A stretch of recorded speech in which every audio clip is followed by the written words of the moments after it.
ನಮಸ್ಕಾರ ಎಲ್ಲರಿಗೂ. ನಾನು ನಿಮ್ಮ ಸ್ವರ್ಣ ಮಾತಾಡ್ತಿರೋದು. ವೆಲ್ಕಮ್ ಟು ನಿತ್ಯ ಜೀವನ ಲಾಗ್ಸ್. ಇದು 8ನೇ ತಾರೀಕಿನ ಲಾಗ್ ಆಗಿದೆ. ಅವತ್ತು ಬೆಳಗ್ಗೆ 6 ಗಂಟೆಗೆಲ್ಲ ನಾನು ಮತ್ತು ನನ್ನ ಗೆಳತಿ ಕೌಸರ್ಬಾನ್ ಇಬ್ಬರು ಕೂಡ ಬೆಂಗಳೂರಿಗೆ ಹೊರಟ್ವಿ. ಕಾರಣ ನಮ್ಮಿಬ್ಬರಿಗೂ ಕೂಡ ತರಬೇತಿ ಇತ್ತು. ಅದು 2 ದಿನಗಳ ತರಬೇತಿ, ಪೋಷಣ್ ಬಿ ಪಢಾಯಿ ಬಿ ತರಬೇತಿ ಇದ್ದದ್ದು ನಿಪ್ಸಿಡ್ ಟ್ರೈನಿಂಗ್ ಸೆಂಟರಲ್ಲಿ. ಆದರೆ ನಿಪ್ಸಿಡ್ ಟ್ರೈನಿಂಗ್ ಸೆಂಟರ್ನ ಹೆಸರು ಇವಾಗ ಬದಲಾವಣೆ ಆಗಿದೆ. ಸಾವಿತ್ರಿಬಾಯಿ ಫುಲೆ ರಾಷ್ಟ್ರೀಯ ಮಹಿಳಾ ಮತ್ತು ಮಕ್ಕಳ ಅಭಿವೃದ್ಧಿ ಸಂಸ್ಥೆ ಅಂತ ಹೇಳ್ಬಿಟ್ಟು ಹೆಸರು ಬದಲಾವಣೆ ಆಗಿದೆ. ಬಟ್ ನಾವು ನಿಪ್ಸಿಡ್ ಅಂತಲೇ ಅಂದ್ಕೊಂಡಿದ್ವಿ. ಅದು ಮರುನಾಮಕರಣನ ಮಾಡಿದ್ದಾರೆ. ಸರಿ, ನಾವು ಬೆಳಗ್ಗೆನೇ ಬೇಗ ಎದ್ದಿದ್ದರಿಂದ ಹೊಟ್ಟೆ ಹಸಿವಾಗುತ್ತೆ. ಹಾಗೆಯೇ ನಾವು ಬೆಂಗಳೂರು ರೀಚ್ ಆಗೋ ಹೊತ್ತಿಗೆ ಕೂಡ ಲೇಟ್ ಆಗುತ್ತೆ. ಟ್ರೈನಿಂಗ್ ಸೆಂಟ್ರಲ್ಲಿ ನಮಗೆ ಬೆಳಗ್ಗೆ ಟಿಫನ್ ಇತ್ತು, ಆದರೆ ನಾವು ಹೋಗೋದು ಲೇಟ್ ಆಗುತ್ತೆ ಅಲ್ವಾ. ಹಾಗಾಗಿ ಸ್ವಲ್ಪ ಏನಾದರೂ ಟಿಫನ್ ತಿಂದ್ಕೊಳ್ಳೋಣ ಅಂತ ಅನ್ನಪೂರ್ಣ ಹೋಟೆಲ್ಗೆ ಹೋಗಿ ಇಬ್ಬರು ಕೂಡ ಅಲ್ಲೇ ಬಸ್ ಸ್ಟ್ಯಾಂಡಲ್ಲಿ ಇಡ್ಲಿ ಮತ್ತು ದೋಸೆಯನ್ನು ತೊಗೊಂಡು ಟಿಫನನ್ನು ಮಾಡಿದ್ವಿ. ಹಾಗೆ ತುಮಕೂರು ಗ್ರಾಮಾಂತರ ಯೋಜನೆಯ 3 ಜನ ಮೇಲ್ವಿಚಾರಕಿಯರಿಗೂ ಕೂಡ ತರಬೇತಿಗೆ ಹಾಕಿದ್ರು. ಸುಪ್ರೀತಾ ಮತ್ತು ಶಂಷಾದು ಹಾಗೆ ಮಮತಾ, ಆ 3 ಜನ ಕೂಡ ನಮ್ಮ ಜೊತೆಗೆ ಒಟ್ಟಿಗೆ ಸೇರಿಕೊಂಡ್ರು ಬಸ್ ಸ್ಟ್ಯಾಂಡಲ್ಲಿ. ಒಟ್ಟು 5 ಜನ ತುಮಕೂರು ಯೋಜನೆಯ ಮೇಲ್ವಿಚಾರಕಿಯರು ನಾವು ಒಟ್ಟಾಗಿ ಬೆಂಗಳೂರಿಗೆ ಹೊರಟ್ವಿ. ನಾವು 6:45ಗೆಲ್ಲ ಗುಬ್ಬಿಯಿಂದ ತುಮಕೂರಿಗೆ ಬಂದ್ವಿ. ಬಸ್ ಸ್ಟ್ಯಾಂಡು ಫುಲ್ ಖಾಲಿ ಇತ್ತು. ಸೊ ಟಿಫನ್ ಮಾಡ್ಕೊಂಡು ಬರೋಣ ಅಂತ ಹೋಗಿ ಬರೋವಷ್ಟೊತ್ತಿಗೆ ನೋಡಿ ಕ್ಯೂ ಎಷ್ಟಾಗಿತ್ತು ಅಂತ. ಬಸ್ಗಳೇ ಇಲ್ಲ. ಅಂತೂ ಇಂತೂ ಒಂದು ಬಸ್ ಬಂತು. ಒಂದು 4 ಬಸ್ ಆಯಿತು. 5ನೇ ಬಸ್ ನಾವು ಹತ್ಕೊಂಡಿದ್ದು, ಏಕೆಂದರೆ ಅಷ್ಟು ಕ್ಯೂ ಇತ್ತಲ್ಲ. ಬಸ್ ಹತ್ಕೊಂಡು ಹೊರಟ್ವಿ. ಬೆಂಗಳೂರಿಗೆ ಬಂದರೆ ನಿಮಗೆಲ್ಲ ಗೊತ್ತಿದೆಯಲ್ಲ, ಟ್ರಾಫಿಕಲ್ಲಿ ನಿಂತ್ಕೊಳ್ಳೇಬೇಕು, ಮೂವ್ ಆಗೋಗೇ ಇಲ್ಲ. ಬಟ್ ನಮ್ಮದು ಬಸ್ ಸ್ಟಾಪು ಇಳ್ಕೊಳ್ಳೋ ಸ್ಟಾಪ್ ಬಂದುಬಿಟ್ಟು ಗೊರಗುಂಟೆಪಾಳ್ಯ ಆಗಿತ್ತು. ಹಾಗಾಗಿ ನಾವು ಗೊರಗುಂಟೆಪಾಳ್ಯದಲ್ಲಿ ಇಳ್ಕೊಂಡು ನಾವು ಯಲಹಂಕ ಬಸ್ಸನ್ನು ಹತ್ತಿದ್ವಿ. ಯಲಹಂಕ ಬಸ್ಸನ್ನು ಹತ್ತಿ ಇನ್ನು ಹೆಬ್ಬಾಳ ಹೋಗೋರು ಕೂಡ ತುಂಬಾ ಟ್ರಾಫಿಕ್ ಇತ್ತು ಅಂತಲೇ ಹೇಳ್ಬೋದು. ಸೊ ಹೆಬ್ಬಾಳ ಹೋಗಿ ನಾವು ಹೆಬ್ಬಾಳದಲ್ಲಿ ಬಸ್ಸನ್ನು ಇಳ್ಕೊಂಡು ಅಲ್ಲಿಂದ ನಾವು ಯಲಹಂಕ ನ್ಯೂ ಟೌನ್ಗೆ ಹೋಗಬೇಕಿತ್ತು. ಸರಿ, ಯಲಹಂಕ ನ್ಯೂ ಟೌನ್ ಹೋಗೋದಕ್ಕೆ ಅಂತೇಳಿ ಮತ್ತೆ ಅಲ್ಲಿ ಬಸ್ಸನ್ನು ಹತ್ತಿದ್ವಿ. ಬಟ್ ಆ ಬಸ್ ಹತ್ತಿದಾಗ ಹೇಳಿದ್ದವರು ಇದು ಓಲ್ಡ್ ಟೌನಿಗೆ ಹೋಗುತ್ತೆ, ನ್ಯೂ ಟೌನಿಗೆ ಹೋಗೋದಿಲ್ಲ ಅಂತೇಳಿ ಮತ್ತೆ ಇನ್ನೊಂದು ಸ್ವಲ್ಪ ದೂರದ ಒಂದು ಸ್ಟಾಪಲ್ಲಿ ಇಳಿಸ್ಬಿಟ್ರು. ಮತ್ತೆ ಆ ಸ್ಟಾಪಿಂದ ಮತ್ತೊಂದು ಬಸ್ಸನ್ನು ಹತ್ತಿ ನಾವು ವೀಲ್ ಆ್ಯಂಡ್ ಆಕ್ಸಲ್ ಸ್ಟಾಪ್ ಅಂತ ಹೇಳ್ಬಿಟ್ಟು ಕೇಳಿಕೊಂಡು ಅಲ್ಲಿದ್ದಂತಹ ಒಬ್ಬರು ಟಿ ಸಿ ಇರ್ತಾರಲ್ಲ, ಅವ್ರು ಹೇಳಿದರು, ಈ ಥರ ಹೋಗ್ರಮ್ಮ, ನೀವು ಅಂಗನವಾಡಿ ಡಿಪಾರ್ಟ್ಮೆಂಟ್ ಟ್ರೈನಿಂಗ ಅಂದರು. ನಮ್ಮನ್ನು ನೋಡಿಬಿಟ್ಟು ಲಗೇಜದೆಲ್ಲ ಇತ್ತಲ್ಲ. ಹಾಗಾಗಿ ಹೌದು ಸರ್, ನಮ್ಮದು ಅಂಗನವಾಡಿ ಡಿಪಾರ್ಟ್ಮೆಂಟ್ ಅಂತ ಹೇಳಿದ್ದಕ್ಕೆ ಈ ಥರ ಇದೆ, ಹೋಗಿ ಟ್ರೈನಿಂಗ್ ಸೆಂಟರ್ ಅಂತ ಹೇಳಿದರು. ಅಲ್ಲಿಗೆ ಹೋಗಿ ಮತ್ತೆ ಹಂಗೂ ಟ್ರೈನಿಂಗ್ ಸೆಂಟರ್ನ ಹುಡುಕಿ ಟ್ರೈನಿಂಗ್ ಹೋದ್ವಿ. ಹೋಗೋಷ್ಟೊತ್ತಿಗೆ ಟೈಮ್ ಆಗಿಬಿಟ್ಟಿತ್ತು. ಆಗಲೇ ಟ್ರೈನಿಂಗ್ ಸ್ಟಾರ್ಟ್ ಆಗಿತ್ತು. ಸೊ ಅಲ್ಲಿದ್ದಂಥ ನಮ್ಮ ಫ್ರೆಂಡ್ಸ್ ಎಲ್ಲರೂ ಕೂಡ ಏನೋ ಅವ್ರಿಗೆಲ್ಲ ಫೈಲ್ಸ್ ಅದೆಲ್ಲ ಕೊಟ್ಟಿದ್ರು.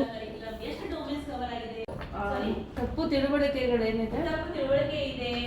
ಸೊ ಅಲ್ಟಿಮೇಟ್ಲಿ ಸಿನಾರಿಯೋ 1 ಸಿನಾರಿಯೋ 2 ನಾವು ಕೂಡ ಅದನ್ನೆಲ್ಲ ರಿಸೀವ್ ಮಾಡಿಕೊಂಡು ಕ್ಲಾಸನ್ನು ಕೇಳಿಸ್ಕೊಂಡ್ವಿ. ನಂತರ ಊಟಕ್ಕೆ ಹೊರಟ್ವಿ. ಊಟದಲ್ಲಿ ಶಾವಿಗೆ ಪಾಯಸ, ಅನ್ನ ಸಾಂಬಾರು ಮತ್ತು ಹಪ್ಪಳ, ಪಲ್ಯ ಇದೆಲ್ಲ ಕೂಡ ಇತ್ತು, ಚಪಾತಿ ಎಲ್ಲ. ಸೊ ಊಟ ಎಲ್ಲ ಮುಗಿಸ್ಕೊಂಡ್ವಿ. ಊಟ ಆದ ನಂತರ ಮತ್ತೆ ಕೂಡ ಕ್ಲಾಸ್ ಇತ್ತು. ಸೊ ಮತ್ತೆ ಕ್ಲಾಸಿಗೆ ನಾವು ಅಟೆಂಡ್ ಆದ್ವಿ. ಕ್ಲಾಸಲ್ಲಿ ನಮಗೆ ಇವತ್ತು ಹೇಳ್ದಂಥದ್ದು ಏನಪ್ಪ ಅಂತ ಅಂದರೆ, ಸೊ ದಿವ್ಯಾಂಗ ಮಕ್ಕಳು ಅಂತಂದರೆ ನಾವೆಲ್ಲ ಇಷ್ಟು ದಿವಸ ಏನು ಹೇಳ್ತಾ ಇದ್ವಿ ಅಂದರೆ ವಿಕಲಚೇತನ ಮಕ್ಕಳು, ಅಂಗವಿಕಲ ಮಕ್ಕಳು ಅಂತೆಲ್ಲ ಮಾತಾಡ್ತಾ ಇದ್ವಲ್ವಾ. ಸೊ ಆ ಥರ ಮಾತಾಡೋಂಗಿಲ್ಲ. ಅವರನ್ನು ವಿಶೇಷ ಚೇತನರು, ದಿವ್ಯಾಂಗರು ಅಂತ ಹೇಳ್ಬಿಟ್ಟು ಅವ್ರಿಗೆ ಕರಿತಾ ಇರೋದು. ಇವಾಗ ಸೊಸೈಟಿನಲ್ಲಾಗಿರ್ಬೋದು, ಒಂದು ಯಾವುದೇ ರೀತಿಯಲ್ಲಿ ಒಂದು ಅವ್ರಿಗೆ ಹೆಸರು ಕೊಟ್ಟಿರೋದೇ ಆ ರೀತಿಯಲ್ಲಿ. ಹಾಗಾಗಿ ಅವರನ್ನು ನಾವು ಚಿಕ್ಕ ವಯಸ್ಸಿನಲ್ಲಿ ಯಾವ ರೀತಿ ಗುರುತಿಸ್ಬೇಕು ಅಂತ ಅಂದರೆ, ಈಗ 1 ತಿಂಗಳ ಮಗು ಯಾವ ರೀತಿ ಆಕ್ಟಿವಿಟಿ ಮಾಡಬೇಕು, 2 ತಿಂಗಳ ಮಗು ಯಾವ ರೀತಿ ಇರಬೇಕು, 3 ತಿಂಗಳ ಮಗುವಿನ ದೇಹದ ಬೆಳವಣಿಗೆ ಯಾವ ರೀತಿ ಇರಬೇಕು, 4 ತಿಂಗಳ ಮಗು ಯಾವ ರೀತಿ ಇರಬೇಕು, ಅದು ಆ ರೀತಿ ಇಲ್ಲ ಅಂತಂದರೆ ಆಗ ಏನಾಗಿದೆ ಅಂತಂದರೆ ಆ ಮಗುನಲ್ಲಿ ಏನೋ ಒಂದು ಸಮಸ್ಯೆ ಇದೆ ಅಂತ ಹೇಳ್ಬಿಟ್ಟು ನಾವು ಚಿಕ್ಕ ವಯಸ್ಸಿನಲ್ಲಿ ಗುರುತಿಸಿದರೆ ಆ ಮಗುಗೆ ಮುಂದೆ ಜೀವನದಲ್ಲಿ ಬರೋಂಥ ದೊಡ್ಡ ಸಮಸ್ಯೆಯನ್ನು ತಡಿಬಹುದು ಅನ್ನೋಂಥ ಉದ್ದೇಶದಿಂದ ಆ ರೀತಿ ಟ್ರೈನಿಂಗನ್ನು ಕೊಟ್ಟರು. ಸೊ ಮಧ್ಯಾಹ್ನ ಊಟ ಆಗಿತ್ತು. ಇನ್ನೇನು ರಾತ್ರಿ ಊಟ ಮಾಡ್ತಾ ಇದ್ದೀವಿ. ರಾತ್ರಿ ಊಟದಲ್ಲಿ ಕೂಡ ಚಪಾತಿ, ಅನ್ನ ಸಾಂಬಾರು ಇದೆಲ್ಲ ಇತ್ತು. ಊಟ ಮುಗಿಸ್ಕೊಂಡ್ವಿ. ಇನ್ನೂ ಕೂಡ ಸಮಯ ಇತ್ತು. 7 ಗಂಟೆಗೆಲ್ಲ ಊಟ ಆಯಿತು. ಸೊ ಇನ್ನೂ ಸಮಯ ಇರೋದ್ರಿಂದ ಆ ಪಕ್ಕದಲ್ಲೇ ಯಾವುದಾದ್ರೂ ಮಾಲು ಆ ಥರದ್ದು ಏನಾದ್ರು ಇದ್ದರೆ ನೋಡ್ಕೊಂಡು ಬರೋಣ ಅಂತ ಹೇಳ್ಬಿಟ್ಟು ಹೊರಟ್ವಿ. ಏಕೆಂದರೆ ಯಲಹಂಕ ಟೌನಿಗೆ ನಾವು ಯಾವಾಗಲೂ ಕೂಡ ಹೋಗೋದಿಲ್ಲ ಅಲ್ವಾ. ಹಾಗಾಗಿ ಹೋಗೋಣ ಅಂತ. ದಿ ಗ್ಯಾಲೇರಿಯಾ ಮಾಲ್ ಅಂತ ಹೇಳ್ಬಿಟ್ಟು ಮಾಲ್ ತುಂಬಾ ಚೆನ್ನಾಗಿತ್ತು. ತುಂಬ ದೊಡ್ಡ ಮಾಲ್ ಅಲ್ಲದೇ ಇದ್ದರೂ ಕೂಡ ಮಾಲ್ ತುಂಬ ಚೆನ್ನಾಗಿತ್ತು. ಜನರು ಕಮ್ಮಿ ಇದ್ದರು ಅಂತಲೇ ಹೇಳ್ಬೋದು ಈ ಒಂದು ಮಾಲಲ್ಲಿ. ಸೊ ಮಾಲಲ್ಲೆಲ್ಲ ಓಡಾಡ್ತಾ ಮತ್ತು ಸ್ವಲ್ಪ ಶಾಪಿಂಗ್ ಕೂಡ ಮಾಡಿದ್ವಿ. ನಾನು ಒಂದೆರಡು ಜೊತೆ ಸ್ಲಿಪ್ಪರ್ ತೊಗೊಂಡೆ, ಮತ್ತು ಸುಪ್ರೀತಾ ಅವರು ಮಕ್ಕಳಿಗೆ ಬಟ್ಟೆ ಎಲ್ಲ ತೊಗೊಂಡ್ರು.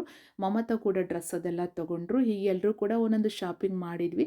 ಶಾಪಿಂಗ್ ಎಲ್ಲ ಮಾಡಿದ್ದಾದಮೇಲೆ ಸೊ ಯಾಕೆ ಅಂತ ನಾವು ನಮ್ಮ ಟ್ರೈನಿಂಗ್ ಸೆಂಟ್ರಿಂದ ಈ ಒಂದು ಮಾಲ್ಗೆ ಬರಬೇಕಾದ್ರೆ ಸುಮಾರು ಒಂದು 2.5 ಕಿಲೋಮೀಟ್ರಷ್ಟು ದೂರ ನಡ್ಕೊಂಡು ಬಂದಿದ್ವಿ. ಯಾಕೆಂದರೆ ಅಲ್ಲಿ ಮಧ್ಯೆ ಯಾವುದೂ ಕೂಡ ಬಸ್ ಸ್ಟಾಪು ಇರಲಿಲ್ಲ.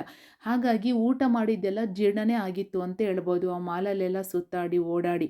ನಿಮಗೆ ಗೊತ್ತಿದೆ, ನಾವೇನಾದರೂ ಈ ಮಾಲ್ಗಳು ಇಂಥರೊಳಗಡೆ ಹೋಗ್ಬಿಟ್ರೆ ಎಷ್ಟು ಸಮಯ ಕಳೆದಿದ್ದೀವಿ ಒಳಗಡೆ ಅಂತ ಗೊತ್ತೇ ಆಗೋದಿಲ್ಲ. ಅಷ್ಟು ಓಡಾಡ್ತಾನೇ ಇರ್ತೀವಿ ಮಾಲ್ಗಳ ಒಳಗಡೆನಲ್ಲಿ.